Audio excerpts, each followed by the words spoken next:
स्वागत है आपका सीटेट 2025 के इस वीडियो में। और आपका जैसे कि एग्ज़ाम जो है वो नेक्स्ट मंथ इसकी नोटिफिकेशन आ सकती है।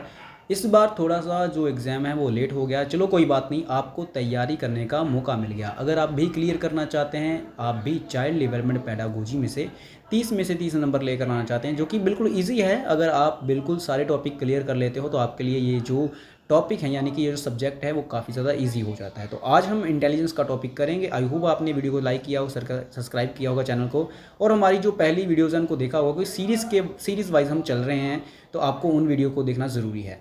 जैसे कि गिफ्टेड चिल्ड्रन क्या होता है।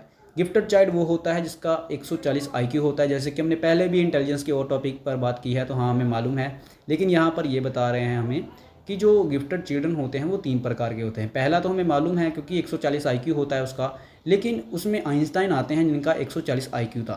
लेकिन इसके अलावा भी टैलेंटेड और क्रिएटिव को भी हम प्रतिभाशाली बच्चे कहते हैं। क्योंकि देखो, अगर क्वेश्चन ऐसा है कि गिफ्टेड चाइल्ड कौन होता है, वहाँ पर 140 IQ ना हुआ, आइंस्टाइन का नाम भी ना हुआ, तो आप इनको ही सिलेक्ट कर सकते हैं। हाँ, ये नॉलेज ज़रूरी है। ज़रूरी इसलिए है नॉलेज क्योंकि देखो, आपको मालूम होना चाहिए। फिर आपके सामने क्वेश्चन आ जाएगा, वहाँ पर आप उलझ जाओगे क्योंकि इसमें तो 140 IQ है ही नहीं। तो आगे हम देखते हैं, जैसे कि हमें यहाँ पर ये बताया जाता है कि जो चिल्ड्रन होते हैं जो कि गिफ्टेड होते हैं, उनको समुद्र पाठ्यचर्या दिया जाता है उनके अकॉर्डिंग। क्योंकि देखो, वो अगर सिंपल पाठ्यचर्या यानी कि उनको आसान चीज़ें दी जाएंगी तो वो बोर हो जाएंगे, इसलिए उन्हें थोड़ा चैलेंजिंग टास्क दिए जाते हैं जो कि वो करते हैं तो बोर नहीं होते और उनके इंटरेस्ट के अकॉर्डिंग होते हैं वो। तो उसके साथ ही यहाँ पर एक चीज़ और बताते हैं कि जो एक्चुअली ब्राइट बच्चे होते हैं उनके अंदर HOTS होता है, हायर ऑर्डर थिंकिंग स्किल्स होता है। जैसे कि कंटेंट यानी कि कनेक्टन्स, यानी कि जो भी बात करें कंटेंट के हिसाब से उनके अंदर होता है। तो देखो, यहाँ पर ये बात हो रही है कि यहाँ पर समझने की ज़रूरत है। आप नोट्स को भी रीड कर सकते हो। तो थोड़ा सा होता है क्योंकि देखो, अभी गर्मी जो है वो काफ़ी ज़्यादा बढ़ चुकी है और आपके लिए मैं मेहनत कर रहा हूँ, वीडियोस बना रहा हूँ। क्यों? क्योंकि देखो, कभी कभार ये होता है कि हमें खुद से रीड करना अच्छा नहीं लगता। आपके लिए ईजी हो जाता है जब आप हेडफोन्स लगा के इसको सिर्फ सुनते हो और समझते हो। और यहाँ पर अब समझते हैं कि इमोशनल इंटेलिजेंस क्या होता है। इमोशनल इंटेलिजेंस आपको 2 लाइनों में ही समझ आ जाएगा। सबसे पहले हम ये समझते हैं इनको इन्वेंट किसने किया था। तो सॉल्वे और मेयर नाम के जो थे वो साइंटिस्ट थे, यानी कि साइकोलॉजिस्ट कहते हैं उनको, साइंटिस्ट साइकोलॉजिस्ट, उन्होंने इनको इंट्रोड्यूस किया था। और एक डैनियल गोल्डमैन हैं जिन्होंने एक बुक भी लिखी थी जिसका नाम था इमोशनल इंटेलिजेंस। तो हाँ, ये काफ़ी ज़्यादा मशहूर है और एग्ज़ाम में बहुत ज़्यादा आ चुके हैं क्वेश्चन। तो आपको इसको नोट कर लेना चाहिए या फिर कहीं पर लिख लेना, क्योंकि देखो बहुत ज़्यादा बार ये क्वेश्चन आ चुका है। तो एरिस्टोटल थे जो कि काफ़ी ज़्यादा मशहूर और साइकोलॉजिस्टों की यहाँ पर इनमें बात होती है। यहाँ पर ये एक ही लाइन में समझा देते हैं कि इमोशनल इंटेलिजेंस क्या होता है। तो कहते हैं कि किसी भी समय यानी कि कोई भी व्यक्ति नाराज़ हो सकता है। अर्थ ये है कि हम अपने इमोशन को कंट्रोल कर पाएँ, सही जगह पर सही समय पर सही तरीके से सही मात्रा में यूज़ कर पाएँ, तो उसको ही इमोशनल इंटेलिजेंस कहा जाता है। अगर आप भी ऐसा करते हैं तो आप में भी इमोशनल इंटेलिजेंस हो सकती है। और आप भी अगर इमोशनल कहीं पर ज़्यादा हो जाते हो, कहीं पर कम हो जाते हो, जहाँ पर आपको रोना चाहिए वहाँ पर हंसते हो, ऐसा हो जाता है, तो आपके अंदर कमी है इमोशनल इंटेलिजेंस की। तो सिंपल सी बात है, क्योंकि देखो अपने आप में कंपेयर करके आप देख सकते हो, अच्छे समझ जाओगे।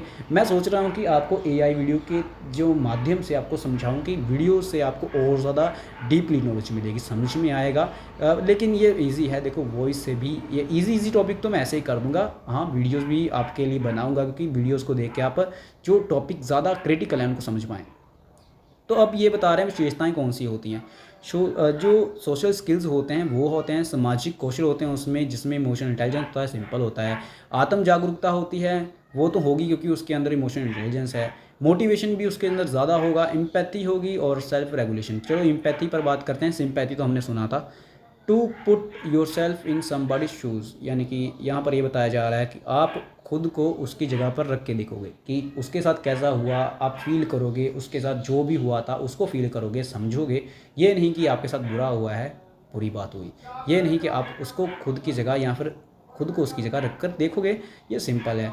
उसके बाद हम अगर बात करते हैं तो हमारा कॉग्निशन और इमोशन। चलो कॉग्निशन के बारे में भी एक बार बता देता हूँ कि आगे चलकर ये थ्योरी तो वैसे भी आने वाली है। कॉग्निशन जो थ्योरी है हमने पहले ही पार्ट में इसको रीड कर लिया है। ये जो जो हमारा माइंड है, बुद्धि है, उससे रिलेटेड होती है। इमोशन तो हमने समझ लिया, वो हमारी भावनाएं होती हैं। तो यहाँ पर ये चीज़ देखो, यहाँ पर आपको थोड़ी सी जो क्रिटिकल लगेगी, मैं एक ही लाइन में समझा देता हूँ। जो बुद्धि होती है वो जो बाय डायरेक्शनल होती है, इंटर रिलेटेड होती है एक दूसरे से, यहाँ पर ये कहा जा रहा है। उसके बाद जो करके जो एक साइकोलॉजिस्ट हैं वो कहते हैं कि इमोशन और कॉग्निशन इंडिपेंडेंट होते हैं, स्वतंत्र होते हैं, लेकिन दोनों एक दूसरे को प्रभावित करते हैं। सिर्फ एक केस में प्रभावित नहीं करते जो के। तो सीधी सी बात है, आप खुद से भी रीड कर सकते हैं। और मनोवैज्ञानिक के द्वारा सुझाव दिया गया है कि शिक्षकों को दृष्टिकोण से गिफ्टेड की भावना निम्नलिखित संयोजन पर निर्भर करती है। तो यहाँ पर आपको एक 3 रिंग मॉडल दिया जाता है, आप इसको समझ के देख सकते हैं।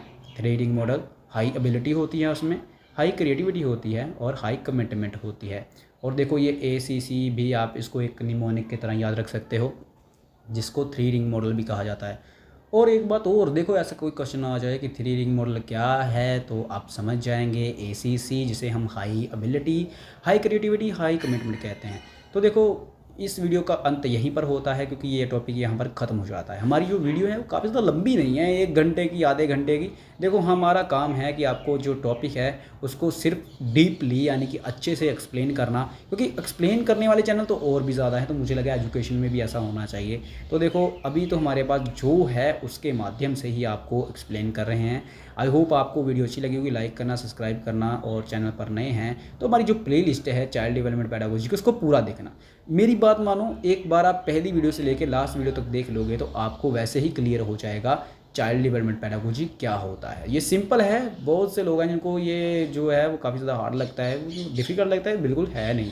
तो मिलते हैं नेक्स्ट वीडियो में। आई होप सो अच्छे होंगे और आप तैयारी करते रहेंगे।